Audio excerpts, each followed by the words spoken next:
Ranaghat police কাকদ্বীপের মাঝ সমুদ্রের trawler থেকে গ্রেফতার করলো নাবালিকা অপহরণের অভিযুক্তকে। পুলিশ ছদ্মবেশে মাঝ সমুদ্রের ট্রলারে পৌঁছায়। সূত্রের খবর, গত কয়েক মাস আগে হরিণঘাটা থানা এলাকার বাসিন্দা এক নাবালিকার পরিবার সেইখানে বসবাসকারী বাসিন্দা এক যুবকের নামে হরিণঘাটা থানায় নাবালিকাকে অপহরণের অভিযোগ দায়ের করে। সেই মামলার তদন্ত শুরু করে পুলিশ। এরপর সেই নাবালিকাকে উদ্ধার করলেও পালিয়ে যায় অভিযুক্ত যুবক।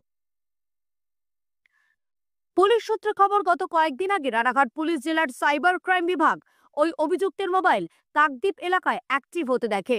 এরপরই সাইবার ক্রাইমের অফিসার ও হরিণঘাটার পুলিশ যৌথ অভিযান চালিয়ে পুলিশ ছদ্মবেশে মাঝ সমুদ্র থেকে এক ট্রলার থেকে অভিযুক্তকে গ্রেফতার করে। এই দিন হরিণঘাটা থানার পুলিশ ধৃতকে কল্যাণী আদালতে তুলে অভিযুক্তকে নিজেদের হেফাজতে নিয়ে পুলিশ পক্সো মামলার তদন্তে নামে। ব্যুরো রিপোর্ট, বর্তমান ভারত।